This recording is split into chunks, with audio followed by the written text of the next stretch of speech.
அறிவோம். அனைவருக்கும் நமஸ்காரம். தற்போது நாம் பார்த்து கொண்டிருக்கின்ற வகுப்பு தைத்திரிய உபநிஷதம்.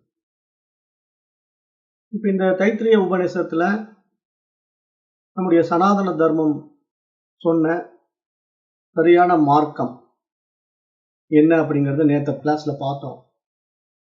என்ன புரிஞ்சுக்கிட்டோம்? இங்க இந்த படைப்பு என்பது உண்மையில் இல்லை.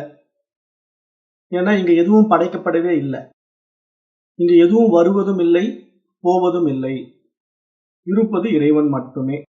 பிரம்மம் சத்தியம், ஜகத் மித்யா அப்படிங்கிற ஒரு மகா வாக்கிய உபதேசத்தை நாம நேற்றைய வகுப்பின் மூலமா தெரிஞ்சுக்கிட்டோம். அப்ப இந்த புரிதல் தான் இங்க நம்முடைய பாரத தேசத்திலே தோன்றிய பண்டைய ரிஷிகளினுடைய ஞானம் என்பதாக பார்த்தோம். இதை தவிர வேறு எந்த வகையில நாம முயற்சி செய்தாலும் நம்மை பொறுத்த வரைக்கும் புரிதல் இல்லைன்னு தான் சொல்லணும். ஏன்னா வேற முயற்சிகள் எல்லாமே என்ன பண்ணுவோம், இந்த உலகத்தை உண்மை என்று நம்புவோம். இந்த உலகத்தை உண்மை என்று நம்புவதனால இதுல பல காரியங்களை செய்து கொண்டிருக்கோம். மனசு, அதுதான் மைண்டினுடைய பிளே. இங்க மனசுதான் விளையாடுது அப்படிங்கிறத யார் ஒருத்தன் விவேகத்தினால விழித்துக் கொள்கிறானோ அவன் மட்டும்தான் இந்த உலகத்தை திரைப்படம் போல பார்த்து அனுபவிக்க முடியும். ஆனா இந்த புரிதல் இல்லாத மனிதர்கள் என்ன பண்ணுவாங்கன்னா, இந்த உலகத்தை உண்மை என்று நம்பி இந்த உலக விவகாரங்களிலே வருகின்ற சுக துக்கங்களிலே சிக்கி சின்ன பின்னம் ஆக்கி கொண்டிருப்பார்கள். இதுதான் நடைமுறை உண்மை. ஏன்னா இங்க அஞ்ஞானி ஞானி அப்படிங்கிற இருவருக்கும் இங்க உண்மை தன்மை என்ன? இருவரும் இறைத்தன்மையில் தான் இருக்காங்க. இங்க ஞானிக்கு மட்டும் இறைத்தன்மை இருக்கு, அஞ்ஞானிக்கு இறைத்தன்மை இல்லை அப்படின்னு நம்முடைய சனாதன தர்மம் சொல்றது இல்லை. இங்க நம்முடைய பாரத தேசத்திலே வந்த சனாதன தர்மம் மட்டும்தான் நம்மை பார்த்து என்ன சொல்லுது? தத்துவமசி, நீ அதுவாகவே இருக்கின்றாய் அப்படிங்கிற ஒரு மிகப்பெரிய மகா வாக்கிய உபதேசத்தை சொல்லுது. அப்படி சொல்லும் போது அது ஞானியை பார்த்து சொல்லுதான்னா இல்லையே, ஒரு சராசரி மனிதனை பார்த்து சொல்லுது தத்துவமசி, நீ அதுவாகவே இருக்கின்றாய் அப்படின்ட்டு. நம்முடைய சனாதன தர்மம் ஒரு சராசரி மனிதனை பார்த்து சொல்லுது அப்படின்னா இதுதான் நம்முடைய சனாதன தர்மத்தினுடைய பெருமை. வேற எந்த மதங்களுக்கும் இந்த பெருமை கிடையாது. மற்ற மதங்கள் எல்லாமே மனிதனை மடைமாற்றி கொண்டு போகும், மனதுல சிக்க வைக்கும், பாவ மன்னிப்பு கொடுக்கும். இங்கேயே நீ நிறைய பாவங்களை செய்யலாம், செஞ்ச பிறகு என்னுடைய ஆலயங்கள்ல நீ பாவ மன்னிப்பு பெறலாம் என்பதாக அவரவர்கள் மனம் போன போக்கில் வாழுகின்ற வாழ்க்கை முறையை உண்டாக்கி கொண்ட மதங்களிலிருந்து மாறுபட்ட சிந்தனை களம் கொண்டதுதான் இங்கு சனாதன தர்மத்தின் பெருமை. அப்ப அதை நம்ம புரிஞ்சுக்கணும். அப்ப அத்தகைய சனாதன தர்மத்தின் வழியில் வந்த நம்முடைய இந்து மதம் என்பது நாம உருவாக்கவே இல்லை. அதாவது மதம் அப்படிங்கிற வார்த்தை நம்ம சொல்லவே கிடையாது. பட் சிந்துவெளி நாகரிகம் நம்மிடத்துல பண்டைய நாகரிகம் இருந்ததை அடிப்படையாக வைத்துக் கொண்ட ஆங்கிலேயர்கள் தான் அந்த சிந்துங்கிற வார்த்தையை சி வாயில வராம இந்து அப்படின்னு மாத்திட்டாங்க. அப்ப அப்படித்தான் நம்முடைய தர்மம் இந்து மதம் என்று மற்ற தேசத்தவர்களால், வெளிநாட்டவர்களால் உண்டாக்கப்பட்டதை நாம நடைமுறைப்படுத்திட்டோம். எப்படி நடைமுறைப்படுத்தணும்? இந்து மதம் என்ற ஒரு விஷயத்தை மெக்காலே எஜுகேஷன் சிஸ்டத்துல கொண்டு வந்தோம். ஏன்னா கல்வி முறை நமக்கு கற்றுக் கொடுத்தவர்கள் யார் அப்படின்னு பார்த்தா ஆங்கிலேயர்கள் தான். ஏன்னா அவர்கள் நம்முடைய பாரத தேசத்தை ஆட்சி செய்த போது அந்த மெக்காலே எஜுகேஷன் சிஸ்டம் இருக்கு இல்லையா, அந்த வெளிநாட்டினருடைய அந்த சிஸ்டத்துக்குள்ள நம்மளை கொண்டு வந்தாங்க. அப்போ அந்த அடிப்படையில நம்ம இந்துக்கள் என்று சொன்னார்களே தவிர உண்மையில் நாம் இந்துக்கள் கிடையாது, நமக்கு மதமே கிடையாது. ஏன்னா நம்ம மதங்களை கடந்த மா முனிவர்களாக வாழ்ந்தோம். நம்முடைய வாழ்க்கை முறையெல்லாம் எப்படின்னா மதங்களை கடந்த வாழ்க்கை. இந்த மதம் உயர்ந்தது, இந்த மதம் தாழ்ந்தது, இவன் உயர்ந்தவன் அவன் தாழ்ந்தவன் அப்படிங்கிற பாகுபாடு நம்முடைய சனாதன தர்மத்துல எப்பொழுதும் கிடையாது. ஏனென்றால் எல்லாம் இறை அம்சம், இறைவன் எங்கும் வியாபித்திருக்கிறான். ஏனென்றால் இந்த உலகம் என்பது இறைவனை பொறுத்த வரைக்கும் ஒரு திரைப்படம். அதுல எல்லா விதமான கேரக்டர் இருக்கும். ஒரு திரைப்படம்னா அதுல எல்லாமே இருந்தா தானே படம் சுவாரஸ்யமா இருக்கும். வெறும் கதாநாயகன் மட்டும் இருந்தான்னா அந்த படத்தை பார்க்கறதுக்கு நல்லா இருக்காது. ஒரு வில்லனும் வரணும். ஒரு வில்லனும் அங்க சண்டை சச்சரவெல்லாம் நடந்தா தான் நம்ம படம் சுவாரஸ்யமா பார்க்க முடியும். இல்லைன்னா படம் போர் அடிக்கும்ல. வெறும் கதாநாயகன் மட்டும் வாழ்ந்துட்டு இருக்கிறான் அப்படின்னா கதை வந்து சுவாரஸ்யமா இருக்காது. அப்பப்போ வில்லன் வந்து இடைஞ்சல் பண்ணணும். கதாநாயகனுக்கு இடைஞ்சல் பண்ணணும். கதாநாயகன் அந்த வில்லனை எதிர்த்து சண்டை போடணும். இப்படியெல்லாம் நமக்கு சுவாரஸ்யத்தை உண்டு பண்ணா தான் படம் வந்து நல்லா ஓடும். அது மாதிரி தான் இங்க வாழ்க்கையும். வாழ்க்கை என்றால் அந்த 2 விஷயங்கள் இருக்கணும் இல்லையா? இன்பமும், துன்பமும் இருக்கணும். அதாவது எப்படி பெரியவங்க சொல்லுவாங்க, இப்போ நிழலின் அருமை வந்து வெயில்ல தான் தெரியும். நம்ம நிழல்லயே இருந்துட்டு இருந்தோம் அப்படின்னா, வெயிலே ஒண்ணு இல்லன்னா நமக்கு அது அருமையான விஷயம்னு எப்படி தெரியும்? அப்போ ஒரு அருமை அப்படிங்கிறத நம்ம எப்படி புரிஞ்சுக்க முடியும்? அதற்கு எதிரான ஒரு விஷயம் வந்தா தானே புரிஞ்சுக்க முடியும். அது மாரி இங்க துக்கம்ங்கிறது எப்ப தெரியும்? இன்பம் வரும்போது, சுகம் வரும்போது, ஓ! அது துக்கம் அப்படின்னு தெரியும். அது மாரி துக்கத்திலேயே வாழ்ந்துட்டு இருக்கிறவனுக்கு சுகம்ங்கிறது எப்படி இருக்கும்? அதனுடைய வித்தியாசம் அவனுக்கு தெரிஞ்சா தான் இந்த 2ம் வந்து நமக்கு ஏற்றுக்கொள்ள வேண்டிய ஒரு விஷயம் என்பதாக பார்க்க முடியும். அப்ப அந்த அடிப்படையில தான் இங்க வந்து இந்த உபனிஷத் என்ன சொல்லுதுன்னா, மனிதனை நடுநிலையாளனாக வாழ வைக்குது. நடுநிலையாளன். இங்க ஏற்றத்தாழ்வுகள் கிடையாது, உயர்வு தாழ்வு கிடையாது, இங்க பாவ புண்ணியம் கிடையாது. ஏனென்றால் இங்க எல்லாம் இறை அம்சம். இதை புரிந்து கொண்டால் அவன் ஞானி. இதை புரிந்து கொள்ளவில்லை என்றால் அவன் அஞ்ஞானி என்றுதான் இங்க நம்முடைய தர்மம் வகுத்து கொடுத்த பாதை. அப்ப நம்ம இத நல்லா புரிஞ்சுகிட்டு நம்ம பயணிக்கணும். இப்ப நம்முடைய இந்து தர்மத்துல வந்து இறைவனுக்கும் நமக்கும் என்ன உறவு அப்படிங்கறத நம்ம பார்த்தா, பொதுவா இறைவனுக்கும் பக்தனுக்கும் இடையில் உள்ள உறவு அப்படிங்கிறது படைத்தவன், படைக்கப்பட்ட உயிர் என்பதையும் தாண்டி, நம்முடைய தர்மத்துல நம்ம இறைவனை தாயாகவும், தந்தையாகவும், காதலனாகவும், நண்பனாகவும், ஏன் தனக்கு முதலாளியாகவும் கூட நாம் பார்க்க முடியும். அதுதான் நம்முடைய தர்மத்தினுடைய விசேஷம். அதாவது இந்து மதம் அந்த பரமனை, பவித்திரமானவனை எப்படி பார்க்குது அப்படின்னா, அவனை தாயாக, தந்தையாகவும் பார்க்கிறது மட்டும் இல்லாம, காதலனாவும் பார்க்குது இல்லையா? அப்படி ஏன் பார்க்குது? இது சரியா? இந்த முறை சரியா? அப்படின்னு பார்த்தா, இதுதான் சரி என்கிறது நம்முடைய சனாதன தர்மம். ஏன்னா, இங்கு நமக்கான சுதந்திரம் இருக்கு. அதாவது நம்முடைய தனித்த மனம் சுதந்திரத்தை அனுபவிக்க வேண்டும் என்று இறைவன் விரும்புகிறான்.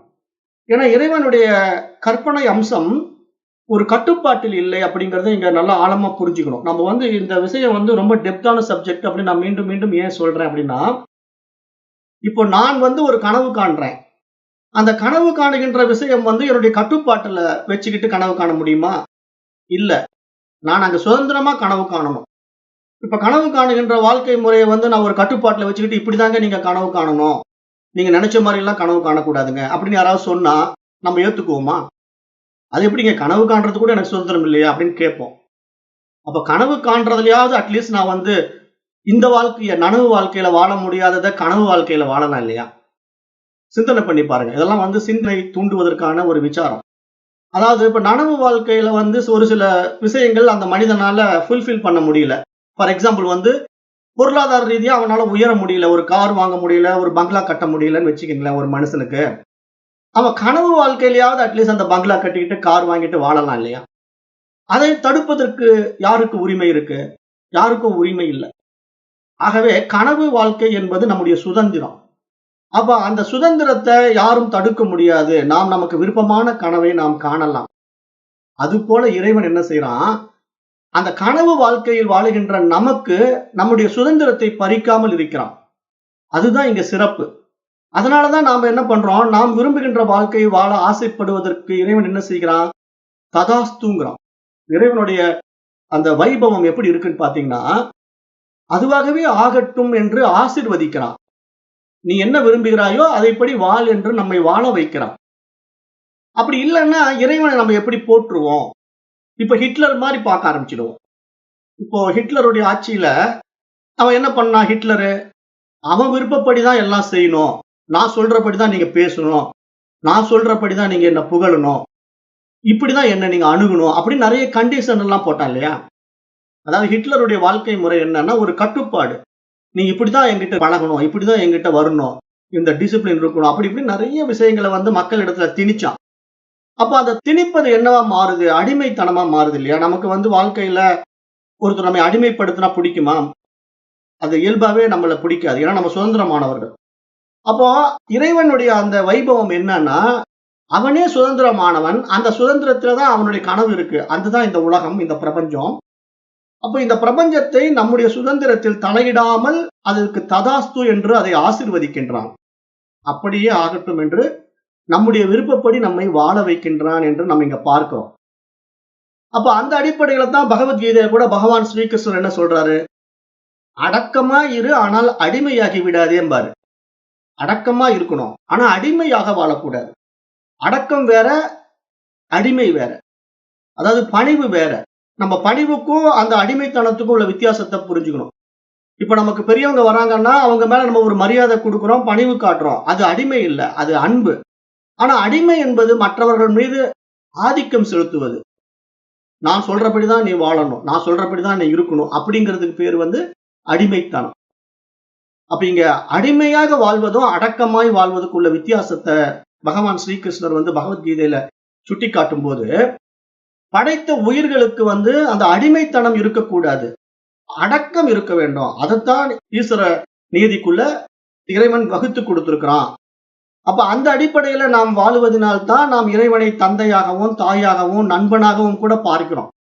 ஏன்னா பகவத்கீதையில பகவான் ஸ்ரீகிருஷ்ணனை அர்ஜுனன் எப்படி பார்த்தான்? நண்பனாகத்தான் பார்த்தான். அது மாதிரி நம்முடைய ஆண்டாள் அம்மையார் இருக்காங்க இல்லையா? ஆண்டாள் என்ன பண்ணாங்க? ஸ்ரீவில்லிபுத்தூர்ல இறைவனை காதலனாக பார்த்தார். அப்ப இதுதான் இங்க இந்து தர்மத்தினுடைய விசேஷம். இந்து தர்மத்தினுடைய விசேஷம் என்னன்னா, நமக்கு எப்படி விருப்பமோ அப்படி இறைவனை நாம் ஏற்றுக்கொள்ள முடியும். இப்படித்தான் அப்படின்னு ஒரு கட்டுப்பாடு கிடையாது இல்லையா? அப்ப திருஞான சம்பந்தர் சிறு குழந்தையாக இருக்கும்போது உமாதேவி பால் ஊட்டினார் அப்படின்னு நம்ம படிக்கிறோம் வரலாற்றுல.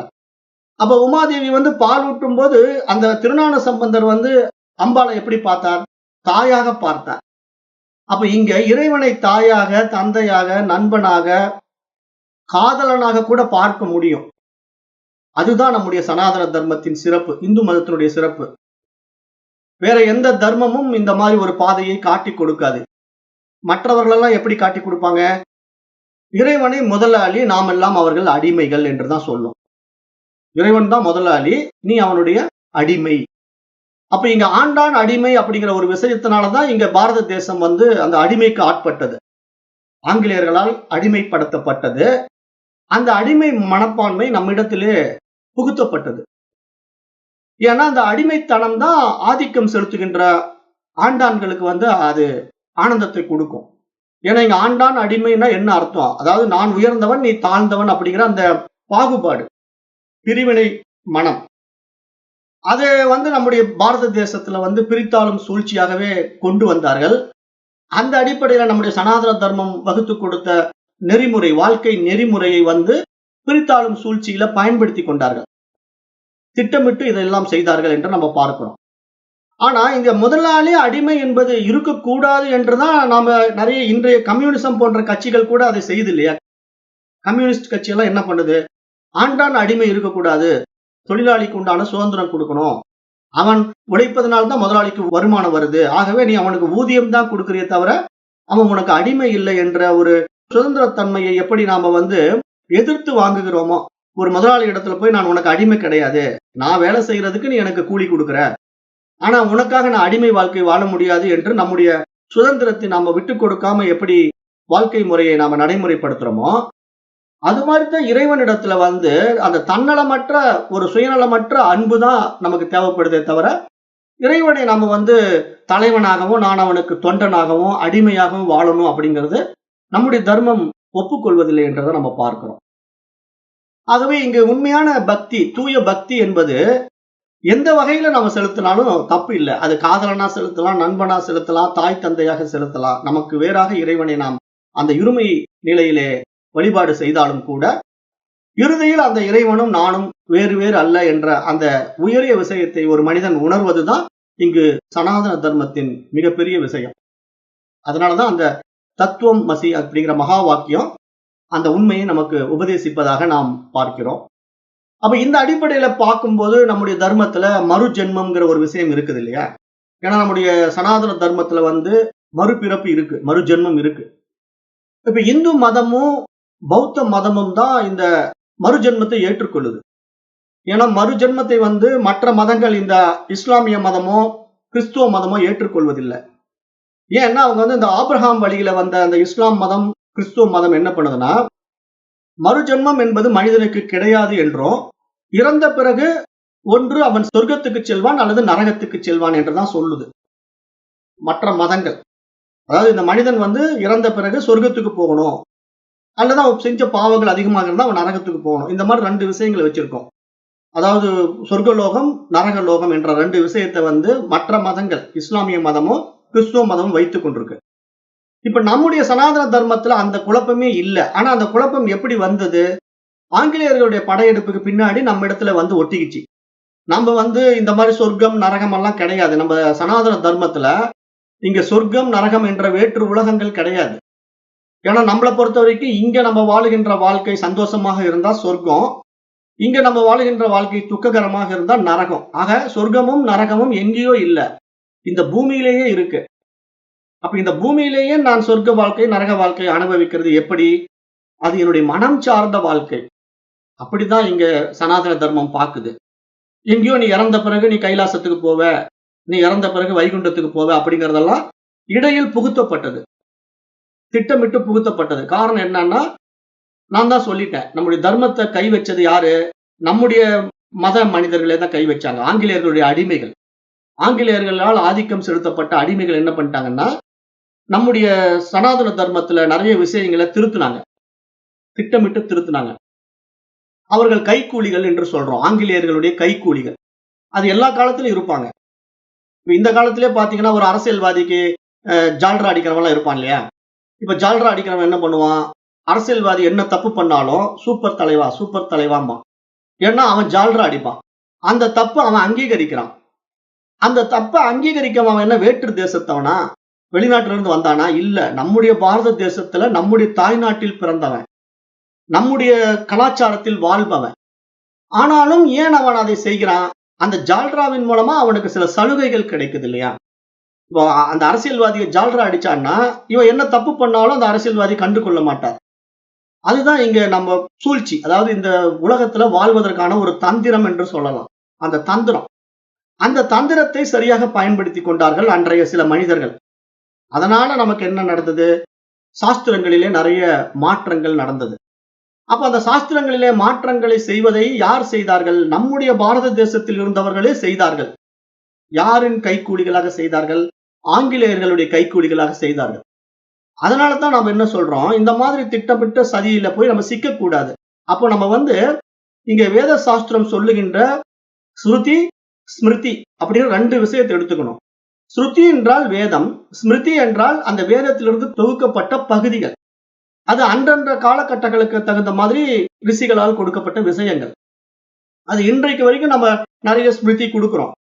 ஆனா அந்த ஸ்மிருதி என்ன விஷயத்தை சொல்ல வருது அப்படிங்கறத நாம அதனுடைய முன்னுரையில பார்க்கணும்.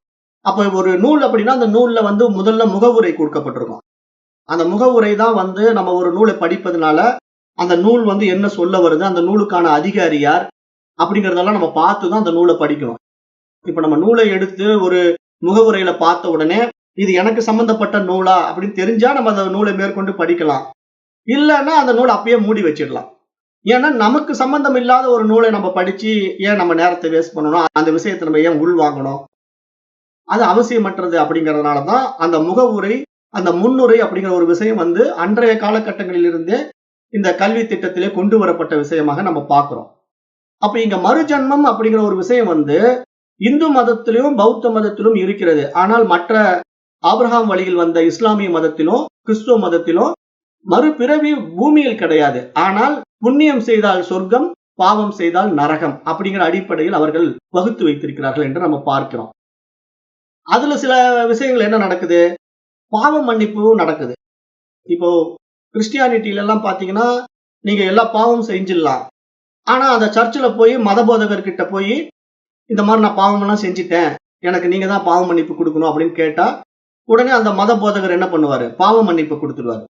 அப்ப பாவ மன்னிப்பை பெற்றுக்கொண்ட மனிதன் மீண்டும் பாவங்களை செய்யலாம். அப்படித்தானே நம்ம பார்க்கிறோம் நடைமுறையில. அப்ப பாவங்கள் அங்கு ஒரு மனிதனால் இன்னொரு மனிதன் மன்னித்து விடுகிறான் அந்த பாவத்தை. அப்ப அந்த அதிகாரத்தை அவர்களுக்கு யார் கொடுத்தார்கள்? அது அவர்களாக உண்டாக்கி கொண்டது. இதுதான் நீங்க புரிஞ்சுக்கணும். இங்க திட்டமிட்ட சில விஷயங்களை நாமே உண்டாக்கி கொள்கிறோம். இது நம்முடைய சுயநலம் என்று பேசுறோம். காரணம் என்ன, இங்க மதம் அப்படிங்கிற ஒரு விஷயத்துக்குள்ள போனா மகத்தானவனாக கடவுளை தானே பார்க்கணும், இறைவனை தானே பார்க்கணும். அப்ப இங்க மனிதன் செய்கின்ற பாவ புண்ணியங்களுக்கு மன்னிப்பு யார் கொடுக்க முடியும்? யோசனை பண்ணி பார்க்கணும். இங்க மனிதன் செய்கின்ற பாவ புண்ணியங்களுக்கு இன்னொரு மனிதன் மன்னிப்பு கொடுக்கலாமான்னா அந்த அதிகாரம் அங்க இருக்குதா அப்படின்னா அது மனிதர்களிடத்துல இவர்களாக உண்டாக்கி கொண்டதுதானே தவிர, ஆனா இயற்கையினுடைய நீதியில அப்படி கிடையாது. இறைவனுடைய நீதியில அப்படி கிடையாது. இறைவனுடைய நீதி என்னன்னா, உப்பு தின்னா தண்ணி குடிக்கணும், தப்பு செய்தா தண்டனை அனுபவிக்கணும். இதுதான் பழமொழி. அதாவது உப்பு நீங்க சாப்பிட்டுட்டீங்க அப்படின்னா தண்ணி கண்டிப்பா குடிச்சு ஆகணும். கட்டாயம் தண்ணி குடிக்கலன்னா நீங்க உங்களால இருக்க முடியாது. அது மாதிரி தப்பு செய்தா அதுக்கு உண்டான தண்டனை இருக்குது அப்படிங்கிறது தான் இங்க இறைவனுடைய இயற்கையினுடைய நியதி. அந்த இயற்கையினுடைய நியதியிலிருந்து நம்ம தப்பிக்கவே முடியாது. நான் ஏற்கனவே இயற்கையினுடைய நியதி உங்களுக்கு சொல்லியிருக்கிறேன். நீங்க ஒரே ஒரு மாங்கொட்டையை கொண்டு போய் பூமிக்குள்ள புதைச்சு வச்சீங்கன்னா அந்த ஒரு மாங்காய் பூமிக்குள்ள இருந்து செடியாக மாறி மரமாக மாறி பல கிளைகள், இலைகள், பூக்கள், காய்கள், கனிகள் என்று பூத்து குலுங்கும் போது ஆயிரக்கணக்கான மாங்காய்களை நமக்கு திருப்பி கொடுக்குது. அப்போ ஒரு விஷயத்த நீங்க இந்த இயற்கைக்கு செஞ்சீங்கன்னா அந்த இயற்கை பல மடங்கு நமக்கு திருப்பி கொடுக்கறத நம்ம அனுபவத்துல பாக்குற மாதிரி தான் இந்த இயற்கையோட நீங்க இணைந்து வாழ்கின்ற விஷயம் நல்லதாக இருந்தால் உங்களுக்கு 1000 மடங்கு நன்மைகளை அது திருப்பி கொடுக்கும். தவறாக இருந்தால் 1000 மடங்கான தவறுகளை உங்களுக்கு திருப்பி கொடுக்கும். அப்ப இந்த நியதியை நம்ம புரிஞ்சுக்கிட்டு இந்த இறைத்தன்மையை உணரணும். இறைத்தன்மைங்கிறது எப்படின்னா இங்க உணர்ந்து வாழ்வதுதான் வாழ்க்கை. நம்ம மனம் போன போக்குல வாழ்வதல்ல வாழ்க்கை. ஆக இங்கு மறு ஜென்மம்ங்கிறது எந்த அடிப்படையில நம்மை பொறுத்த வரைக்கும் இந்து மதம் சனாதன தர்மத்தின் அடிப்படையில பௌத்த மதத்தினுடைய அடிப்படையில மறுஜென்மம் இருக்கிறது அப்படின்னு பார்த்தா அவரவர் வினைவெளி அவரவர் அனுபவம் என்பது போல இங்கு ஒரு மனிதன் எதை செய்கிறானோ அந்த வினைக்கான விளைவை அவன் அடைந்தே தீர வேண்டும்.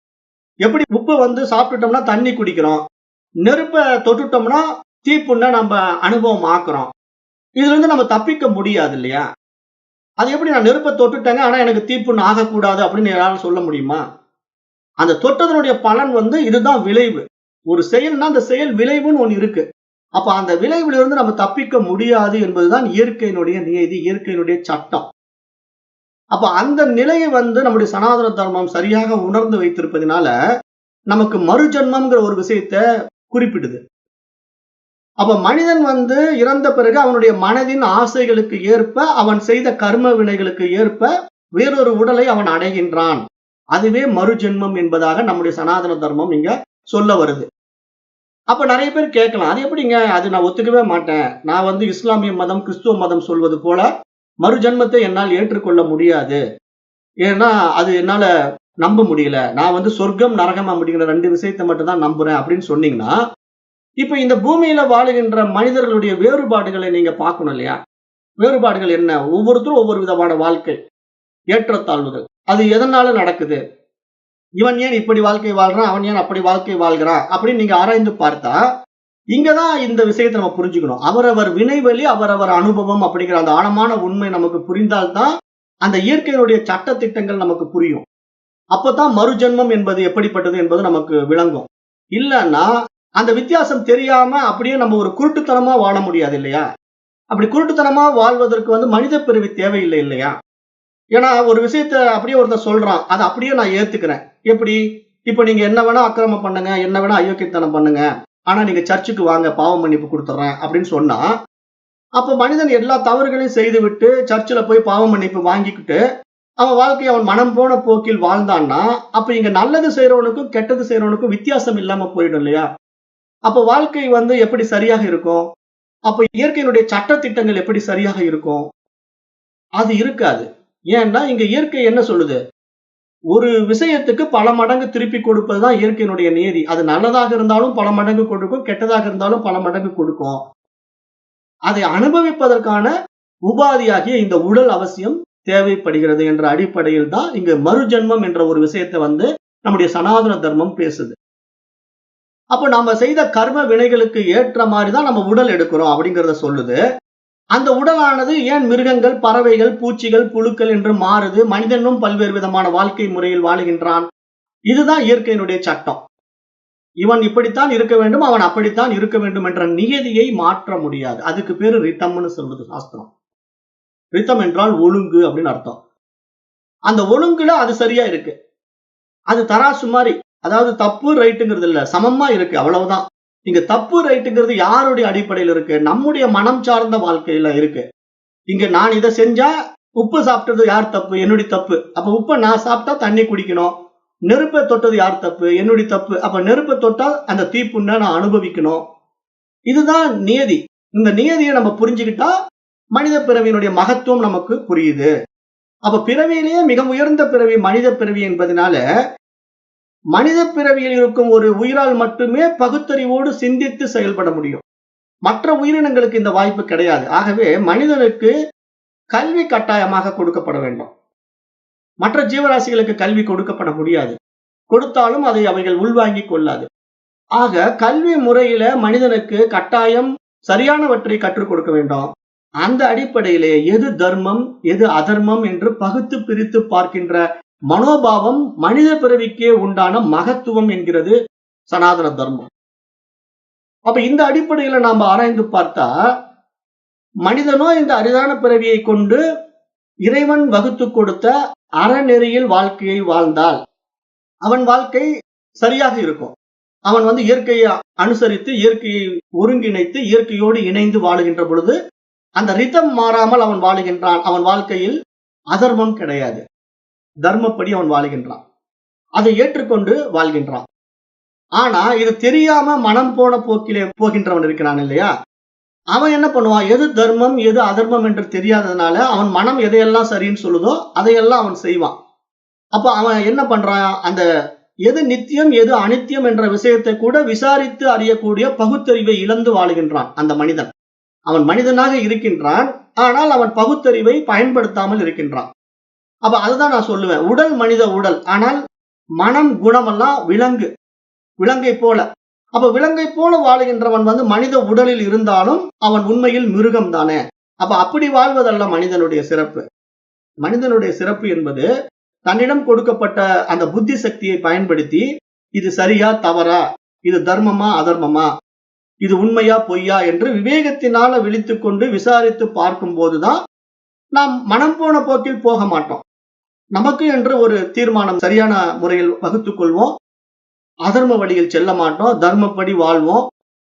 அப்ப நம்முடைய சனாதன தர்மம் வகுத்து கொடுத்த தர்மம் அர்த்தம் காமம் மோட்சம் என்ற நெறிமுறை, அது தமிழ்ல திருவள்ளுவர் சொன்ன மாதிரி அறம் பொருள் இன்பம் வீடு என்ற நிலையிலே நாம் சரியான வாழ்க்கையை வாழ்ந்து இறுதி நிலையாகிய வீடு பேறு என்ற மோட்சத்தை எங்கோ சென்று அடைவதில்லை. இந்த பூமியில் வாழும் போதே ஆனந்தமாக விடுதலையோடு வாழ்வது, சுதந்திரமாக வாழ்வது. அந்த சுதந்திரம் எப்படி நமக்கு கிடைக்குது? மனதின் அடிப்படையில் தான் கிடைக்கும். இங்க சுதந்திரம்ங்கிறது யாருக்கு தேவை? மனிதனுக்கா அப்படின்னா இல்ல, உண்மையிலேயே மனதுக்குத்தான் விடுதலை. நம்ம இதை ஏற்கனவே நம்ம பாடத்திட்டங்கள்ல நிறைய முறை நான் விளக்கம் கொடுத்திருக்கிறேன். வீடு பேறு என்பது யாருக்கு வீடு பேறு? வீடு பேருன்னா அதுக்கு என்ன பேருனா விடுதலை என்று பெயர். விடுதலை, பிறவா பெருநிலை, முக்தி, மோட்சம் அப்படின்னு நிறைய பெயர்கள்ல நம்ம அதை அழைத்தாலும் அந்த விடுதலை அந்த சுதந்திரம் என்பது நம்முடைய சுதர்மம். அதாவது சுதர்மம்னா அதுதான் நம்முடைய ரியாலிட்டி. அந்த ரியாலிட்டி எங்கிருந்து நமக்கு வந்தது? அது இறைவனுடைய நிலைப்பாடு. இறைவன் சுதந்திரமானவன், அவனை யாரும் கட்டுப்படுத்த முடியாது. அப்ப அப்படிப்பட்ட இறை நிலையில நாமளும் இருக்கிறோம் அப்படிங்கிறத தெரிந்து கொள்வதற்கே மனித பிறவிதான் தேவைப்படும். வேற எந்த பிறவிலும் இதை தெரிந்து கொள்ள முடியாது. அப்ப இந்த மாதிரி ஒரு உயர்பரிமாண நிலையில் நாம் மனிதனாக உயர்ந்து வந்து நாம் கற்றுக்கொண்ட இது போன்ற அத்தியாத்ம யோகத்தின் வாயிலாக இங்கு எல்லாம் இறை அம்சம், இருப்பதெல்லாம் இறைவன் தான் என்ற மிக உயரிய அந்த மேல்நிலை பரிணாமத்துல மனிதன் புனிதனாகின்றான், மனிதன் தெய்வீகத்தன்மையை அடைகின்றான். அதுதான் இங்க நம்முடைய சனாதன தர்மத்தினுடைய சிறப்பாக நம்ம பார்க்கிறோம். அப்ப அந்த புனித நிலையிலே மனிதன் எப்படி வாழ்வான்? தன்னிடத்தில் இருக்கின்ற அகங்கார மகங்காரத்துல இழக்கிறான், ஆணவத்தை இழக்கிறான், நான் எனது என்ற அபிமானத்தை இழக்கிறான், தனக்கு கொடுக்கப்பட்ட புத்தி சக்தியினால விவேகத்தில விழிக்கிறான். அப்படி இருக்கிறவன் என்ன பண்றான்? வாழுகின்ற வாழ்க்கையை வாழும் போதே ஆனந்தமாக வாழ்கிறான். ஏன்னா அவன் இந்த உலகத்தின் உண்மைத்தன்மையை உணர்ந்து கொண்டான். இறைவன் யார், இந்த உலகம் எப்படிப்பட்டது, இதில் நான் யார் அப்படின்னு பகுத்தறியும் பரிமாணத்தில அந்த உண்மையை உணர்ந்த மனிதன் வாழுகின்ற வாழ்க்கையையே ஆனந்தமாக வாழுகின்றான். அதுதான் வீடு பேறு, விடுதலை, சுதந்திரம் என்றெல்லாம் நம்ம சொல்றோம். இது தெரியாம வாழ்கின்றவன் தான் ஒரு கட்டுப்பாட்டுக்குள்ள போறான். அடிமையாக வாழ்றான். ஆண்டான் அடிமை என்ற மனோபாவத்துக்குள்ள நுழைகிறான். அவனுக்கு விவேகம் விழிப்புறவில்லை என்றதை நம்ம இங்க பார்க்க வேண்டியதாக இருக்கு. அப்ப இதுக்கு என்ன காரணம்னா, நாம மேலும் மேலும் அதே விஷயத்தை தான் சொல்லுவோம். அந்த கல்வி முறைதான். அந்த கல்வி முறையில் ஏற்பட்ட களங்கம் தான் நமக்கு தர்மம், அதர்மம் என்ற 2 விஷயங்களை பற்றிய சரியான புரிதல் இல்ல. அப்ப தர்ம வாழ்க்கை எப்படிப்பட்டது என்பது சொல்லிக் கொடுப்பதற்கான விஷயங்கள் அந்த கல்வி முறையில் இல்ல. ஆகவே மனிதன் அதர்மத்தில் வாழ்கின்றான். அதர்ம விஷயங்களில் ஈடுபடுகின்றான். அதை நம்ம நடைமுறையில பார்க்கிறோம். கொலை, கொள்ளை, கற்பழிப்பு, கலப்படம், கஞ்சா, மது, மாது அப்படின்னு ஒரு பெரிய லிஸ்டே போடலாம். அப்படிப்பட்ட வாழ்க்கை முறையில இன்றைய மனித சமுதாயம் தர்மத்தை மறந்து அதர்மத்தில் வாழ்வதை நாம் கண்கூடாக காண்பதற்கு காரணம் கல்வி முறையில் ஏற்பட்ட மாற்றம் அப்படிங்கிறத நாம கண்கூடாகவே பார்க்க முடிகிறது. அப்ப இங்க உண்மையான கல்வி என்பது அறம்பொருள் இன்பம் வீடு என்ற அந்த நிலைப்பாட்டை சரியாக உணர்ந்து கொண்டால் ஒவ்வொரு மனிதனும் தர்மப்படி வாழ்வான். அதர்ம வாழ்க்கையை வாழ மாட்டான். ஆனா அந்த இயற்கையினுடைய நீதியிலிருந்து அவன் மீறும் போதுதான் இயற்கையினுடைய சீற்றங்களையும் நம்ம பார்க்க வேண்டியதா இருக்கு. அதுதான் சுனாமி, பூகம்பம், கொள்ளை நோய்கள் எல்லாம் நமக்கு வருது. ஏன்னா பூகம்பமும் வருது, கொள்ளை நோய்களும் வருது. கொரோனா மாதிரி நோய்கள் எல்லாம் மனிதனை அப்படியே கொத்து கொத்தா தூக்கிட்டு போச்சு. அப்ப ஏன் இந்த மாதிரி ஒரு மனித சமுதாயத்தினுடைய அழிவு உண்டாகுது அப்படின்னு நம்ம ஆராய்ந்து பார்க்கும்போது இதெல்லாம் மனிதனுடைய தவறான வாழ்க்கை முறை என்றுதான் நம்ம பார்க்க வேண்டியதாக இருக்கு. அப்ப இந்த அடிப்படையெல்லாம் நம்ம ஆராய்ந்து பார்க்கும்போது நமக்கு சரியான கல்வி முறை கொடுக்கப்படாததே நம்முடைய தவறான வாழ்க்கைக்கு காரணம் என்று பார்க்கிறோம். அப்புறம் அறம் பொருள் இன்பம் வீடு என்ற நம்முடைய தர்மம் வகுத்து கொடுத்திருக்கிற பாதையிலே வீடு பேறு என்பதை நாம் சுதந்திரம் என்பதாக பார்க்கிறோம். அப்ப அந்த சுதந்திரம் என்பது ஒவ்வொரு மனிதனுக்கும் தனித்துவமானது என்று நம்ம பார்க்கிறோம். அப்ப அந்த சுதந்திரம் யாருடைய சுதந்திரம் என்றால் இறைவனுடைய சுதந்திரம். அப்ப இறைவனுடைய சுதந்திரமாக அது இருப்பதினால இறைவன் அதுல கட்டுப்பாட்டை என்றும் விதிக்க மாட்டான். அதனால்தான் நாம் நமக்கு விருப்பமான முறைகள் எல்லாம் இறைவனை நாம் வழிபாடு செய்கின்றோம். நான் ஏற்கனவே சொன்னது மாதிரி தாயாகவும், தந்தையாகவும், காதலனாகவும், நண்பனாகவும் கூட நாம் இறைவனை ஏன் பார்க்கிறோம்? அதுதான் நமக்கான சுதந்திரம் என்று நாம் பார்க்க முடிகிறது. அப்போ அறிவியல் சொல்வது போலவே மனிதனுக்கும் மிருகங்களுக்கும் அந்த மூளைங்கிற ஒரு விஷயத்துக்குள்ள நம்ம ஆராய்ந்து பார்த்தாலும் இங்க மனிதனுடைய மூளையினுடைய மகத்துவம் போல மிருகத்தினுடைய மூளை மகத்துவம் இல்லை. ஏன்னா இங்க அறிவியலுக்கும் ஆன்மீகத்துக்கும் என்ன ஒரு வித்தியாசம் அப்படின்னா, இப்ப நாம மைண்டினுடைய பரிமாணத்துல பயணிக்கிறோம். அதாவது நம்முடைய டிராவலிங் பாத் மைண்ட்.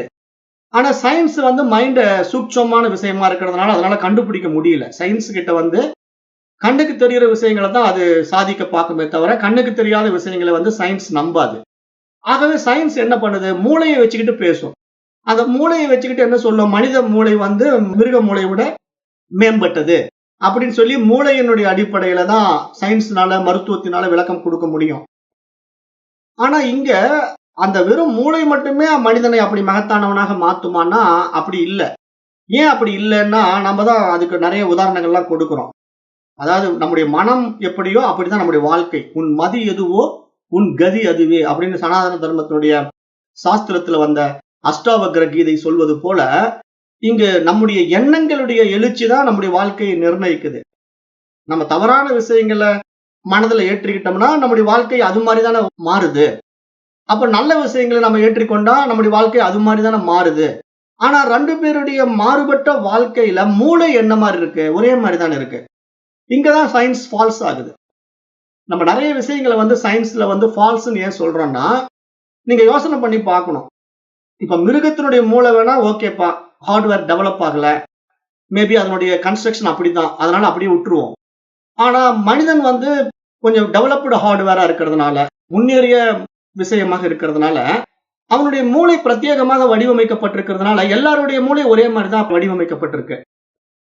உங்களுக்கு ஒரு மாதிரி மூளை, எனக்கு ஒரு மாதிரி மூளை, உங்களுக்கு ஒரு மாதிரி கண்ணு, எனக்கு ஒரு மாதிரி கண்ணு, எனக்கு 4 கை, உங்களுக்கு 2 கை, அப்படின்னு எல்லாம் ஸ்ட்ரக்சர் இல்லையல்ல. மனிதன் எடுத்தா எல்லாரும் ஒரே மாதிரி தான் பார்க்கறதுக்கு இருக்கிறோம். நீங்களும் 2 கை 2 காலு, நானும் 2 கை 2 காலு.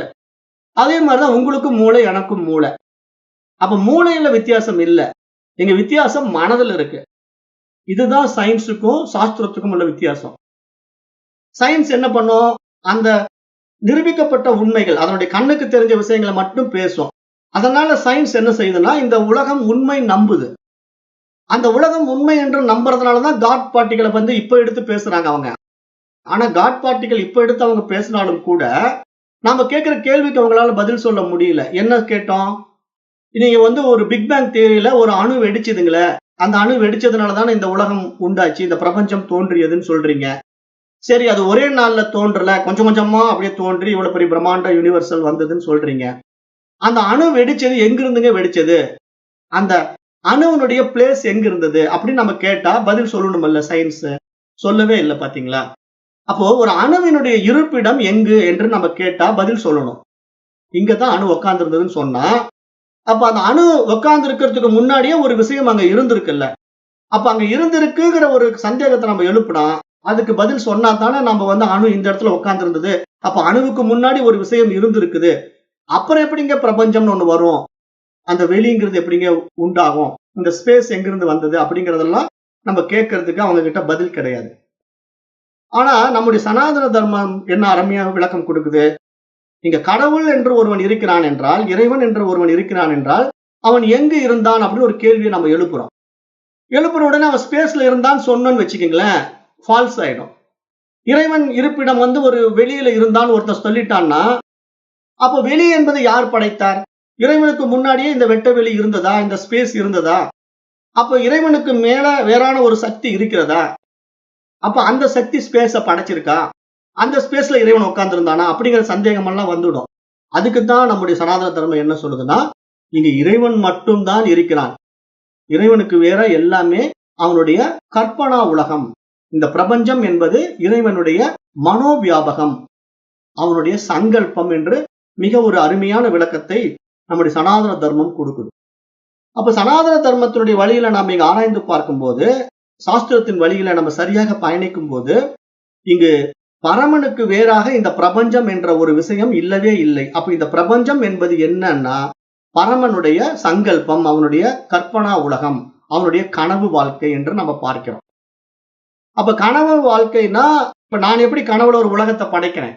இப்ப நான் கனவு காணும்போது, நான் வந்து இந்த உடலை விட்டுறேன். இந்த பரு உடல் எனக்கு கிடையாது. கனவு காணுபவனுக்கு பரு உடல் வேண்டியதில்லை. அது மாதிரி இறைவனுக்கு பரு உடல் கிடையாது. அப்போ கனவு காணுகின்ற நான் இந்த பரு உடலை வைத்து கனவு காணவில்லை. என்னுடைய சூட்சும உடலை வைத்துக் கொண்டுதான் நான் கனவு காண்கிறேன். அந்த சூட்சும உடல்ல அந்த கனவு வாழ்க்கையில நான் இந்த யுனிவர்சலையே படைக்கிறேன். ஒரு கேலக்சியே படைக்கிறேன். கனவுல அது எனக்கு சாத்தியம். அங்க நான் பூமியை படைக்கிறேன். பூமியில நான் வந்து பேருந்துகள் இருக்கு, கார் இருக்கு, பைக் இருக்கு, நண்பன் இருக்கிறான், புலி வந்து என்ன துரத்துது. இது மாதிரி என்ன வேணா என்னால படைக்க முடியும். ஆனா அத்தனை படைப்பும் கனவில் படைக்கப்பட்டாலும், அந்த கனவு வாழ்க்கையை வாழ்வதும் நானே, படைத்தவனும் நானே, அனுபவிப்பனும் நானே. இந்த விஷயம் நல்லா புரியணும் கனவு விஷயத்துல. இது வந்து நமக்கு எப்படி சாத்தியம்? ஒரு மனிதனாகிய எனக்கு இது சாத்தியம்ங்கும்போது, பரமனாகிய இறைவனுக்கு சாத்தியம் இல்லையா? இதுதான் பாயிண்ட். இதை புரிஞ்சுக்கணும். இதுதான் சனாதன தர்மம் சொல்லுது. இறைவன் இந்த பிரபஞ்சத்தை படைப்பதற்காக புறத்திலிருந்து புறப்பொருட்களை எடுத்துக்கொண்டு படைத்தானா? ஏதாவது ரா மெட்டீரியல் வச்சுக்கிட்டு படைச்சானா? இல்லை என்று சொல்லுது. ஏன்னா அப்படி ஒரு படைப்பே நிகழவில்லை. ஏனென்றால் இறைவனுடைய கற்பனை உலகம் இந்த பிரபஞ்சம். இறைவன் கனவு காணுகின்றான். அவனுடைய கனவு வாழ்க்கை நம்மை பொறுத்த வரைக்கும் நனவு வாழ்க்கை.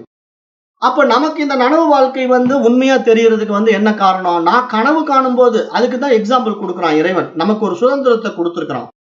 எப்படி கொடுத்திருக்கிறான்னா, இப்ப நான் ஒரு கனவு வாழ்க்கை வாழ்றேன். அந்த கனவுலயே மீண்டும் ஒரு கனவு வாழ்க்கை.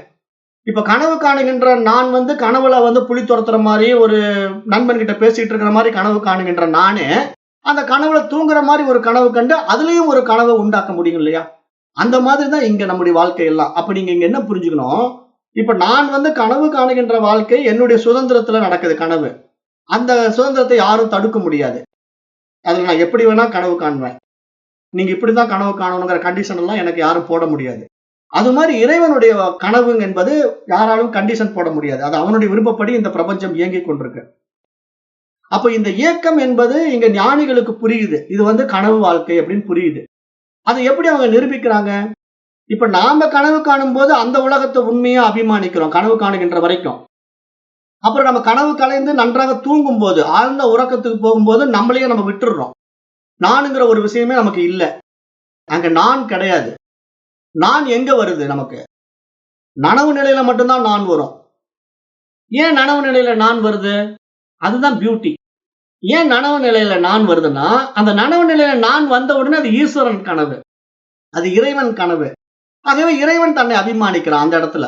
ஆகவே நான் வந்துடுது. ஆக இங்க உண்மையில் நான் யாரு? இறைவன் தான் நானு. உண்மையான நான் இங்க கிடையவே கிடையாது. இதுதான் இங்க பாயிண்ட். அப்ப இத கொஞ்சம் நம்ம டெப்த்தா ஆராய்ச்சி பண்ணி பார்த்தா, இங்க இறைவன் மட்டும் தான் இருக்கிறான் என்ற ஒரு மிகப்பெரிய விஷயத்தை நம்முடைய சனாதன தர்மம் நமக்கு சுட்டிக்காட்டுது.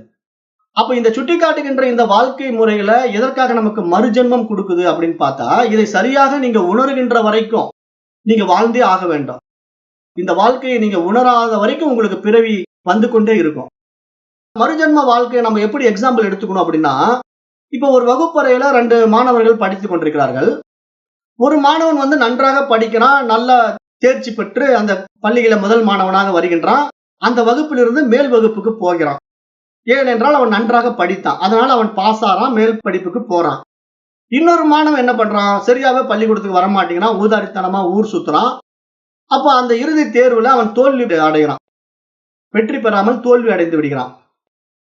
இப்ப அவனும் அந்த பள்ளிக்கூடத்துல தான் படிச்சான். இவனும் அந்த பள்ளிக்கூடத்துல தான் படிச்சான். என்ன வித்தியாசம்? இவன் நல்லா படிச்சான். அவன் படிக்கவே இல்ல. ஊதாரித்தனமா இருக்கிறான்.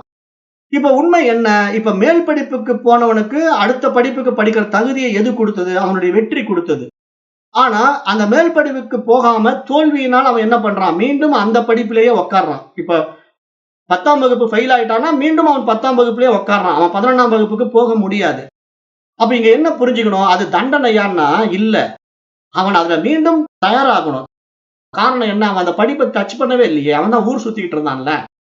10ஆம் வகுப்பு பாடத்தை அவன் ஒழுங்கா படிச்சிருந்தான்னா, அவன் 11ஆம் வகுப்புக்கு தேர்ச்சி பெற்றிருப்பான். அவன் 10ஆம் வகுப்பு பாடத்தை படிக்காம ஊர் சுத்திக்கிட்டே இருந்ததுனால, அவனை மீண்டும் 10ஆம் வகுப்பிலேயே அமர வைக்க வேண்டிய கட்டாயம் கல்வி திட்டத்துல இருக்கா இல்லையா? அதுதான் இங்க சனாதன தர்மம் சொல்லுது. என்ன சொல்லுதுன்னா, நீ மனித பிறவியினுடைய மகத்துவம் தெரிந்து இறைவனையும் உலகத்தையும் உன்னையும் உணர்ந்து கொண்டால் நீ மறுபிறவிக்கு வரமாட்டாய். நீ மேல்நிலையாகிய தெய்வீக நிலைக்கு வந்து விடுகின்றாய். ஆனால் நீ இதை தவற விட்டு விட்டால், இந்த பிறவியில நீ சரியாக படிக்கவில்லை, இதை புரிந்து கொள்ள தகுதியை நீ அடையவில்லை, ஊதாரித்தனமாக வாழ்க்கையை வாழ்ந்து விட்டாய் என்றால், நீ மீண்டும் ஒரு பிறவி எடுக்க வேண்டும். ஏனென்றால் அந்த பிறவியிலே மீண்டும் நீ மேல்நிலையை அடைய வேண்டும். அது உனக்கு கொடுக்கப்பட்ட சுதந்திரம் என்ற சமுதாயத்துல சனாதன தர்மத்துல சொல்லப்பட்டிருக்கு. அப்ப மற்ற மதங்கள் சொல்வது போல நாம் இங்க வந்து பாவத்தின் சம்பளம் மரணம் என்று பார்ப்பது கிடையாது. இங்கு மரணம் என்பது பாவத்தின் சம்பளம் கிடையாது. இங்கு அது தண்டனை என்று நம்முடைய தர்மம் பார்ப்பது கிடையாது. அது எப்படி பார்க்குதுன்னா, இன்னும் அந்த கல்வியை நன்றாக கற்று தேர்ச்சி பெற வேண்டும். ஆகவே நீ மீண்டும் அதே கல்வி திட்டத்தில் 10ஆம் வகுப்பிலேயே படி என்று எப்படி நம்ம அனுமதிக்கிறோமோ, அது மாதிரி மீண்டும் நீ இந்த வாழ்க்கையை வாழ் என்று மறுபிறவியை கொடுப்பதாகத்தான் இங்க நம்முடைய சனாதன தர்மம் சொல்லுகின்ற விஷயம். அப்ப இத நம்ம நல்லா உள்ள வாங்கிட்டோம் அப்படின்னா, நம்முடைய புரிதல் எப்படின்னா, இந்த உலகம் என்பது உண்மையில் இல்லை. இது இறைவன் கற்பனை வாழ்க்கை. இறைவனுடைய கனவு வாழ்க்கை. அப்ப இறைவனுடைய கனவு வாழ்க்கையில நான் காணுகின்ற இந்த நனவு என்பது அவனுக்கு உரித்தான விஷயம். ஆகத்தான் இங்க நான் என்ற ஒரு விஷயம் எனக்கு இங்க வருது. அப்ப என்னுடைய சுதந்திரம் இங்கே கொடுக்கப்பட்டிருக்கு. நான் என்ற அந்த நிலையில இறைவனை நான் அபிமானிக்கும் போது, நான் என்னுடைய அகங்காரம் மமகாரத்தை இழந்து, நான் என்பதாகவே நான் இறைவனாக உணர்கின்ற பொழுது, தத்துவமசி என்ற மகா வாக்கியத்தினுடைய பொருள் புரிந்து, அகம் பிரம்மாஸ்மி என்று நான் என்னை உணர்ந்து, அந்த பரிபூரண இறைவனிடத்திலே நான் என்னை பூரணமாக ஒப்படைக்கும் போது, அதாவது என்னுடைய தனித்துவத்தை இழந்து விடும்போது, அதான் ரொம்ப முக்கியம். நீங்க அகம் பிரம்மாஸ்மிங்கிறத நிறைய பேர் தப்பா புரிஞ்சுக்கிறாங்க. இதே வைதிக நெறியில, சனாதன தர்மத்துல, சாஸ்திரங்களை படித்த பண்டிதர்கள் கூட ஏமாந்து போறாங்கன்னு நான் ஏற்கனவே சொல்லியிருக்கிறேன். ஏன்னா வேதாந்தம் படிச்ச நிறைய பேர் வந்து அகம் பிரம்மாஸ்மினோட என்ன பண்றாங்க? நானே இறைவன் அப்படின்னு ஆணவத்துல ஆடுறாங்க. உடனே அவங்க காவி வேட்டி கட்டுக்கிறாங்க, உத்ராட்சத்தை போட்டுக்கிறாங்க, அதுக்குன்னு பெரிய சிம்மாசனத்தை வச்சுக்கிறாங்க. இன்னும் சிலர் என்ன பண்றாங்க? ஜடாமுடி, சிவபெருமானுடைய புலித்தோல், கையில சூலாயுதம், ஒரு பக்கம் உடுக்கெல்லாம் உட்கார்ந்துகிட்டு நானே கடவுள் அப்படிங்கிறான். அப்ப நானே கடவுள் அப்படிங்கிற வேடத்துல அவன் இறைவன் இப்படி இருப்பாங்கிற ஒரு அபிமானத்துல இவன் அகம் பிரம்மாஸ்மி இப்படி புரிஞ்சுக்கிறான். இதான் புரிதல் இல்லாம புரிஞ்சுக்கிட்டு இறைவனை உருவத்துல கொண்டு வந்து அந்த புலித்தோல் போத்துக்கிட்டு உட்காந்துக்கிட்டு கடவுள்னு காட்டுறதெல்லாம். அப்புறம் அம்பாள் மாதிரி வேஷம் போட்டுக்கிட்டு நானே கடவுள் அப்படின்னு சொல்றவங்களை எல்லாம் நம்ம பார்க்கிறோம். ஆனா சனாதன தர்மம் அப்படி சொல்ல வரவே இல்லை. அதாவது சனாதன தர்மம் சொல்ற நான் கடவுள் அப்படிங்கிற விஷயம் என்னன்னா, புரிஞ்சுக்கிட்டா இங்க உண்மை என்ன தெரியுமா? என்னுடைய தனித்துவத்தை இழப்பதுதான் நான். இங்க நானுங்கிற அகங்காரம் நான் எப்பொழுது விட்டு விடுகிறேனோ, அப்ப எனக்கு உடலே கிடையாது. அந்த உணர்வா மாறுறேன். அவ்வளவுதான் விஷயம். அப்புறம் எங்கிருந்து புலித்தோல் வரும்? எனக்கு எங்கிருந்து சூலாயுதம் வரும்? எங்கிருந்து உடுக்க வரும்? அதெல்லாம் ஒண்ணும் வராதுல்ல. உடம்பு இருந்தா தானே அதெல்லாம் வரும். அப்ப இங்க உணர்வு நிலையில நான் ஒன்றாகும் போது, என்னுடைய தனித்துவ அபிமானம், அகங்காரம், மமகாரங்கள் இழக்கப்பட்டு நான் இறைத்தன்மையில் இறைவனாக பிரகாசிக்கிறேன் இல்லையா? அந்த நான் இறை நான். அதுதான் இறைவனுடைய நான். அப்ப அந்த நான்ல நான் அகம் பிரம்மாஸ்மி என்று சொல்ல முடியுமே தவிர, தனித்துவ உடல் அபிமானத்தை கொண்டு நான் அகங்காரத்துல நான் என்று சொல்வது அறியாமை, ஆணவம். இது தெரியாம நிறைய பேர் இந்த ஆன்மீக பாதையில் இருக்கிறாங்க இல்லையா? அது புரிதலற்ற தன்மை என்றுதான் இங்க சாஸ்திரம் சொல்லுது. அதுதான் நம்ம சரியா புரிஞ்சுக்கணும். படிக்கிற போது அந்த பாடத்திட்டத்தினுடைய டெப்த் என்ன, அதை எப்படி நம்ம படிக்கணும், எப்படி நம்ம புரிஞ்சுக்கணும், அதற்கு சரியான வழிகாட்டிகள் யார் அப்படின்னு எல்லாம் நம்ம பார்க்க வேண்டி இருக்கு. அதெல்லாம் நம்ம பார்த்து சரியான பாதையில பயணம் செய்தால்தான் இங்க உண்மை நான் நமக்கு விளங்கும்.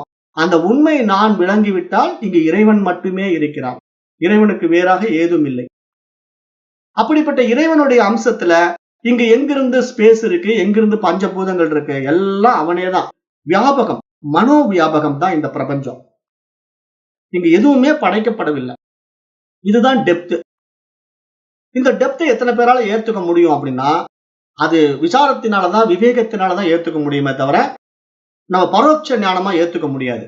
அதனாலதான் சாஸ்திரம் என்ன சொல்லுதுன்னா, எப்பொருள் யார் யார்வாய் கேட்பினும் அப்பொருள் மெய்ப்பொருள் காண்பது அறிவு அப்படின்னு ஹைலைட் பண்றாரு பாருங்க திருவள்ளுவர். திருவள்ளுவர் அந்த அறிவுங்கிற வார்த்தையை ஹைலைட் ஏன் பண்றாருன்னா, மெய்ப்பொருள் காண்பது, அந்த உண்மை இறைவனை உணர்வதுதான் அங்க அறிவு. அந்த மெய்ப்பொருளை உணராம நீங்க என்ன முயற்சி செய்தாலும் அங்க உங்களுக்கு அறிவு பிரகாசிக்காது. அப்ப இங்க எல்லாமே பரிபாசைகள் தான். மகான்கள் எல்லாம் தெளிந்த ஞானிகள், தீர்க்க தரிசிகள். அப்ப அப்படிப்பட்ட அவர்களுடைய வாழ்க்கை முறையை நாம பார்த்தோம்னா, எல்லோருமே இறைத்தன்மையில் வாழ்ந்திருக்கிறார்கள். எல்லோரும் இறை அம்சத்தில் இருந்திருக்கிறார்கள். அந்த மாற்றம் எப்படி மாறியதுன்னா நம்முடைய கலாச்சார சீர்கேடு தான் சொல்லணும். கற்றுக்கொண்ட கல்வி முறையில் ஏற்பட்ட மாற்றம் என்றுதான் சொல்ல வேண்டுமே தவிர வேறு காரணங்கள் ஒன்றும் கிடையாது. ஆகவே நாம் உண்மையில் கற்றுக்கொள்ள வேண்டிய கல்வி இந்த அத்தியாத்ம யோகம் தான். ஒவ்வொரு மனிதனும் கற்றுக்கொள்ள வேண்டும். புற வாழ்க்கைக்கு, பொருளாதாரத்துக்கு நம்ம பணத்தை நோக்கி ஓடுகின்ற கல்வி முறையில நம்ம என்ன விஷயங்களை கற்றுக்கொண்டாலும் அது நமக்கு பொருளாதார முன்னேற்றத்தை மட்டும்தான் கொடுக்குமே தவிர அக வாழ்க்கைக்கான புரிதலை கொடுக்காது. அப்ப மனித பிறவியினுடைய மகத்துவமே அக வாழ்க்கைக்கான புரிதல் தான். ஏன்னா இங்க பணத்துக்காக மனிதன் படைக்கப்படவில்லை. தன்னை தான் தெரிந்து கொள்வதற்காக மனிதன் படைக்கப்பட்டிருக்கிறான். ஏன்னா இங்க நீங்க எவ்வளவுதான் பணம் எடுத்துக்கிட்டு போனாலும் மரண தருவாயில கொண்டு போக முடியாதுல்ல. எவ்வளவு பெரிய கோடீஸ்வரனா இருந்தாலும் சாகும்போது அந்த பேங்க் பேலன்ஸ் எடுத்துட்டு போக முடியுமான்னா முடியாது. அப்ப உண்மையில் நம்ம எதை எடுத்துக்கிட்டு போகிறோம்? இந்த பிறவியை நம்ம கடக்கிறதுக்கு நாம் இந்த இறை அம்சத்தை எடுத்துக்கிட்டு போகிறோம். அப்பதான் நம்ம நம்முடைய உண்மை தன்மையில், நம்முடைய யதார்த்தத்தில் இருக்கிறோம். அதுதான் இருப்பு. அதுக்கு உடம்பே தேவையில்லை. அது உணர்வு. அப்ப உணர்வு நிலையை நீங்க இங்க இதை வாழும் போதே மனித பிறவியில உணர்ந்து விட்டா உங்களுக்கு உடலே தேவையில்லை. அதுதான் பிறவா பெருநிலை. அந்த பிறவிதான் நமக்கு மறுபிறப்பியை கொடுக்காது. அதாவது மனித உடல் கடந்த மகத்தான உணர்வு நிலைக்கு போயிட்டோம்னா இங்கு நான் மட்டும்தான் இருக்கிறேன், எனக்கு வேறாக ஏதும் இல்லை, இந்த படைப்பெல்லாம் என்னுடைய கற்பனை, என்னுடைய கதை என்று நமக்கு புரிய வரும். அந்த புரிதல் தான் இங்க மிக உயரிய புரிதல், மனித பிறவியின் மகத்துவம் என்று பார்க்கிறோம். அப்ப மறுஜன்மம் என்பது ஏன் நம்முடைய சனாதன தர்மம் அங்கீகரிக்குது அப்படின்னா, அந்த பாடத்திட்டத்தில தேர்ச்சி பெறாத மாணவனை மீண்டும் அதே பாடத்திட்டத்திலே அமர்த்துவது போல இந்த பிறவியின் மகத்துவம் தெரியாத மனிதர்கள் மீண்டும் பிறவிக்கு இந்த மனித பிறவியினுடைய மகத்துவத்தை உணர வேண்டும் என்ற அடிப்படையில் மறுஜன்ம கோட்பாட்டை சனாதன தர்மம் ஏற்றுக்கொள்கிறது. மற்ற மதங்கள் அதை ஏற்றுக்கொள்வதில்லை. காரணம் என்னன்னா, அவர்கள் கடவுளை வேறாக பார்க்கிறார்கள், வேறு உலகங்கள் இருப்பதாக நம்புகின்றார்கள், அந்த நம்பிக்கையின் அடிப்படையில் வாழ்கின்றார்கள். ஆகவே அவர்கள் என்ன பண்றாங்க, இங்கு இறந்து போன பிறகு சொர்க்கத்துல போய் சொர்க்க வாழ்க்கை வாழலாம் என்று நம்புகிறார்கள். ஆனால் அந்த கற்பனை உலகம் கனவு உலகம் என்பது அவர்களுக்கு தெரியாத ஒரு அறியாமை குழந்தைகள் என்றுதான் அவர்களை நம்ம பார்க்கணும். ஏன்னா குழந்தைகள் வந்து கற்பனையில வாழ்ற குழந்தையை போய் நம்ம எப்படி மாத்த முடியும்? அந்த மாதிரி ஒரு ஆசைப்பட்டு வாழ்ந்துகிட்டு இருக்கு. வாழட்டும் என்று நம்ம சனாதன தர்மம் அதை ஏற்றுக்கொள்ளத்தான் செய்தே தவிர, அதை எதிர்த்து பேசுவது கிடையாது. ஏனென்றால் நம்ம எந்த ஒரு விஷயத்தையும் மறுப்பு சொல்லவே மாட்டோம். அது அவரவர்களுடைய புரிதல்ல தான் அந்த பரிணாம வளர்ச்சியில வரணுமே தவிர, தானாலாம் கொண்டு வந்துட முடியாது. அதுக்கு தான் நம்ம உதாரணம் நெறைய குடுப்போம். நம்ம சிறு குழந்தைகள்ல வந்து விளையாட்டு பொம்மைய வச்சு விளையாடுவோம். வாலிப பருவத்துல ஒரு பாய் ஃப்ரெண்ட், கேர்ள் ஃப்ரெண்ட வச்சு பேசி விளையாடிட்டு இருப்போம். அப்புறம் நம்ம இல்லற தர்மத்துக்குள்ள வரோம், வானப்பிரஸ்தம் வரோம், சந்நியாசம் வரோம்னா, அந்த தர்ம நெறிமுறைகளை வகுத்துக் கொடுத்த சனாதன தர்மத்துக்கு எல்லாம் சரியாக தெரியும். அப்ப அந்த பருவ கோளாற போய் நம்ம எப்படி மாத்த முடியும்? அது வாழ்ந்து விட்டு வரட்டுமே. ஏன்னா, அது இளமை பருவத்துல பொம்மைய வச்சு விளையாடுது. வாலிப பருவத்துல ஆண் பெண்களோட உறவாடுது. அப்புறம் அது வயதாகும்போது அந்த வாழ்க்கையை அது உணரட்டும். ஏனென்றால் இதெல்லாம் அனுபவம். இந்த அனுபவத்தை அந்தந்த நிலையில் தான் கொடுக்க முடியுமே தவிர, ஒரு குழந்தைக்கு வயதானவர்களுடைய வாழ்க்கையை காட்டிக் கொடுக்க முடியாது. ஒரு வயதானவர்களுக்கு குழந்தை வாழ்க்கையை வாழ முடியாது. இதுதான் நமக்கு அனுபூதி என்று சொல்றோம். அனுபூதிங்கிறது என்னன்னா, இறைத்தன்மை அப்படித்தான். இறைத்தன்மை என்பது ஒரு அனுபவம். அப்ப அந்த அனுபவம் என்பது நமக்குள் நடக்க வேண்டுமே தவிர, மற்றவர்கள் சொல்வதினாலோ, நாம் மற்றவர்களை பார்ப்பதினாலோ மாறிவிடக்கூடிய விஷயம் கிடையாது. ஆகவே இங்கு இறை அனுபூதி, இறை அனுபவம் என்பது நம்முள் நடக்க வேண்டிய ரசவாதம் என்றுதான் இங்கு சாஸ்திரம் சொல்ல வருகின்ற சாரமாக நம்ம பார்க்க வேண்டியதா இருக்கு. ஆகவே இங்க படைப்பு, இந்த உண்மையான படைப்பு என்பது இறைவனுடைய கற்பனை உலகம், இறைவனுடைய மனோவியாபகம் என்று புரிந்து கொள்ளுங்க. அப்ப மனோவியாபகம்ங்கிறத தான் இங்க முக்கியமான கான்செப்ட். இதுதான் சனாதன தர்மத்தின் சிறப்பு. வேற எந்த தர்மமும் மைண்ட பத்தி பேசாது. ஏன்னா இங்க மைண்டுங்கிற ஒரு விஷயத்த வந்து நம்முடைய சனாதன தர்மம் மட்டும்தான் பேசும். இந்த சயின்ஸ் வந்து இந்த மைண்ட வேற மாதிரி எல்லாம் குழப்பம். எப்படி குழப்பம்? ஆழ்மனம், உள்மனம், நடுமனம் அப்படி இப்படின்னு ஏதோ பேரெல்லாம் சொல்லும். இங்க நம்முடைய சனாதன தர்மம் அப்படியெல்லாம் எந்த குழப்பத்தையும் கொடுக்காம ஒரே விஷயத்த சொல்லுது. தெளிவா சொல்லுது. இறைவன் அறிவாக இருக்கிறான். கான்சியஸ்னஸ். இறைவனுடைய பிரதிபிம்பம் மைண்ட். அது மனம். அப்ப இங்க கான்சியஸ்னஸ், மைண்ட் அப்படிங்கிற 2 விஷயம் தான் இங்க சயின்ஸ் படி நம்ம பார்த்தா கூட சரியா வரும். சாஸ்திரப்படி எடுத்துக்கிட்டாலும் இறைவன் அந்த தூய உணர்வாகிய அறிவு. அப்போ இறைவன் அறிவாக இருக்கிறான். அவனுடைய அறிவில் வெளிப்பட்ட வியாபகம் இந்த மனம். இந்த மனம் எப்படிப்பட்டது? பிரபஞ்ச மனம். அவனுடைய தனித்த மனம் கிடையாது. இந்த ஹோல் யூனிவர்ஸ்ல அவனுடைய கனவு உலகம். அப்ப அந்த கனவு உலகத்துல நாமெல்லாம் ஒரு கதாபாத்திரங்கள் இருக்கிறோம். அப்ப இந்த கதாபாத்திரமே தன்னை கண்டு கொள்ள முடியுமா? தன்னை உணர்ந்து கொள்ள முடியுமான்னா, அதுதான் இறைவனுடைய அந்த கனவு வியாபகத்துல அந்த காட்சிகளுக்கான சுதந்திரம். அந்த இறைவனுக்கே உண்டான காட்சிகள் சுதந்திரம். ஏன்னா கனவு காணுகின்ற வாழ்க்கையினுடைய சுதந்திரத்தை வந்து யாரும் தடுக்க முடியாது இல்லையா? நான் ஏற்கனவே சொன்ன மாதிரி தான். நான் கார் வாங்க முடியல, கனவுலயாவது கார் ஓட்டுறேன். நான் வீடு கட்ட முடியல, கனவுலயாவது ஒரு பங்களால வசிக்கிறேன். இதை தடுக்க முடியாது. அது மாதிரி இறைவன் தன்னையே தான் காண்பதற்கான அந்த கனவு வாழ்க்கையினுடைய படைப்பில, அந்த பரிணாம வளர்ச்சியில மனிதன் என்ற ஒரு நிலைப்பாட்டில தன்னை தான் உணர்கின்ற அந்த பேரானந்த நிலையை தான் இங்க சச்சித் ஆனந்தம் என்பதாக சாஸ்திரம் சுட்டிக்காட்டுவதாக நம்ம பார்க்கிறோம். அப்ப இந்த பாடத்திட்டங்கள் வந்து இவ்வளவு டெப்த்ல இருக்கு. இதை நீங்க ஆழமா புரிஞ்சுக்குங்க. ஏன்னா இது வந்து எல்லாராலும் ஏத்துக்க முடியாது. இந்த பாடத்திட்டம் வந்து சட்டுன்னு ஒரே கிளாஸ்ல புரிஞ்சுக்க முடியாது. கொஞ்சம் டெப்தா இந்த கிளாஸஸ் எல்லாம் கொஞ்சம் அனலைஸ் பண்ணணும். இங்க என்ன விஷயம், இறைவன் எப்படிப்பட்டவன், இந்த உலகம் எப்படிப்பட்டது, இங்க நான் யார் அப்படிங்கிற ஆழமான ஆராய்ச்சிகள் எல்லாம் நமக்கு புத்தி சக்தி விழிப்புறும் போதுதான் புரிந்து கொள்ள முடியும். அதுக்கு தான் இந்த பாதையில நம்ம சரியா படிக்கணும், பயணம் பண்ணணும்.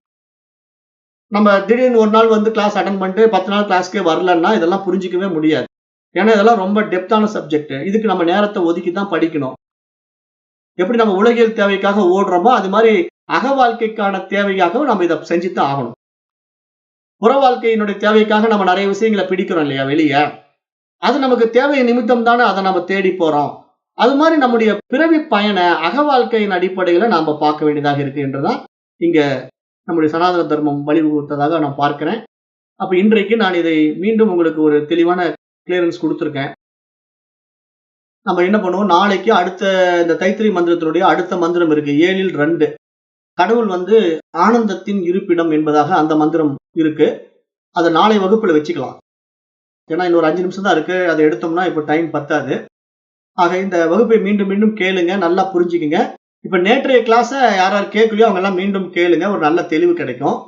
நேற்றைய கிளாஸ் மட்டும் இல்ல, அதுக்கு முன்னாடி காரண சரீரத்திலிருந்து நீங்க கேட்கணும். நம்முடைய பிறவி இந்த உடல் 3 அம்சங்கள். ஒன்று பரு உடல், இன்னொன்று சூக்கும உடல், மூன்றாவது காரண உடல். இந்த காரண உடல் தான் இந்த பரு உடலுக்கும் சூக்கும உடலுக்கும் காரணமா இருக்கு. அப்ப இந்த காரண உடல் யாருது? நம்முடைய தனித்த உடல் கிடையாது, அது ஈஸ்வர உடல். அப்ப ஈஸ்வர உடல் என்றால் அந்த காரண உடல் தான், அதாவது ஈஸ்வர சித்தம் என்று நம்ம பார்த்தோம். அப்ப அந்த ஈஸ்வர சித்தம் யாருடைய சித்தம்? அது பரமனின் சித்தம். அதுதான் இங்க படைப்பு. இங்க படைப்பு எப்படி நடந்தது? காரண சித்தத்தினுடைய அடிப்படையில் தான் படைப்பு நடக்குது. அந்த ஈஸ்வர சித்தம் என்பது இறைவனுடைய கனவு வாழ்க்கை. அவனுடைய சித்தத்துல அந்த உலகம் வெளிப்படுது. அப்ப இந்த படைப்பு என்பது இறைவனை பொறுத்த வரைக்கும் உண்மையில் கிடையாது. அப்ப இறைவனை பொறுத்த வரைக்கும் படைப்பே இல்லைங்கும் போது எங்கிருந்து ஸ்பேஸ் வருது? எங்க இறைவன் உட்கார்ந்து இருக்கிறான்? இறைவனுக்கு வேற என்ன படைக்கப்பட்டிருக்குங்கிற கேள்விக்கெல்லாம் இங்க இடமே கிடையாது. ஏன்னா இறைவன் மட்டும்தான் இருக்கிறான். இறைவனுக்கு வேற எதுவுமே கிடையாது. அவன் எங்க உட்கார்ந்து இருக்கிறாங்கிறது கூட தேவையில்லை. ஏன்னா எல்லாமே அவனா இருக்கிறான், அவ்வளவுதான். அவனுடைய இருப்பிடமும் கிடையாது, அவன் வருவதும் இல்லை, அவன் போவதும் இல்லை. அப்ப அவனே எல்லாமாக இருக்கிறான் அப்படிங்கிற ஒரே வரியில அந்த சாப்டர் க்ளோஸ் ஆயிடுது. ஒட்டுமொத்த சாப்டர் க்ளோஸ் ஆயிடுது. ஏன்னா இறைவனுக்கு வேற எதுவுமே இல்லைங்கும் போது நீங்க இறைவன் எங்க உட்கார்ந்து இருக்கிறான் கேள்வி கூட எழுப்ப வேண்டியதில்லை. அப்படிதான் இங்க சாஸ்திரம் சொல்ல வர்ற விஷயம். ஏன்னா எல்லாமாக அவனே இருக்கிறான். அதுதான் படைப்புல சனாதன தர்மம் சுட்டி காட்டும் போது நம்முடைய சாஸ்திரங்கள் எப்படி சொல்லுது? ஒரு சிலந்தி பூச்சி தன்னுடைய உமிழ்நீரை கொண்டு ஒரு வலையை பின்னும். அந்த வலையில தானே அனுபவமாக்கும் வாழ்க்கைய. அதுல வர்ற பூச்சி புழுவெல்லாம் பிடிச்சி சாப்பிடும். அப்புறம் அதுக்கு எப்ப தேவையில்லையோ அப்ப அந்த வலையை அதை அழிச்சிக்கும். அப்ப ஒரு சிலந்தி பூச்சியே ஒரு வலையை உருவாக்கி அந்த வலையை அனுபவித்து அந்த வலையை அழித்துக் கொள்வது போல இறைவன் தானே இந்த உலகத்தை உண்டாக்கி, தானே இந்த உலகத்தை அனுபவித்து, தானே இந்த உலகத்தை அழித்துக் கொள்கிறான். ஆக எல்லாம் அவனிடத்திலேயே நடைபெறுதே தவிர அவனுக்கு வேறாக அவன் எந்த புறப்பொருளையும் எடுத்துக்கொண்டு அவன் படைப்பது கிடையாது. ஆக அந்த படைப்பு என்பது அவனுடைய மனோவியாபகம் என்றுதான் இங்க சாஸ்திரம் சொல்லுது. மற்றபடி எந்த ரா மெட்டீரியலை கொண்டு இந்த பிரபஞ்சத்தை படைக்க கிடையாது. இங்க உண்மையில் நீங்க நானெல்லாம் இருக்கிறோமானா உண்மையில் நாமெல்லாம் இல்லவே இல்லை. நம்ம வருவதும் இல்லை, போவதும் இல்லை. ஏன்னா இங்க படைப்புங்கிறதே ஒண்ணு இல்லை. இதுதான் இந்த சாஸ்திரத்தினுடைய டெப்த். இது எப்படிங்கிறத நீங்க இந்த கிளாஸ் இன்னும் 2-3 டைம் கேட்டீங்கன்னா தான் நல்ல தெளிவு புரியும். ஏன்னா அவ்வளவு விஷயங்கள் இதுல நான் ரொம்ப விரிவாக உடைச்சு சொல்லியிருக்கிறேன். நன்றி. ஓம் தத்சத்.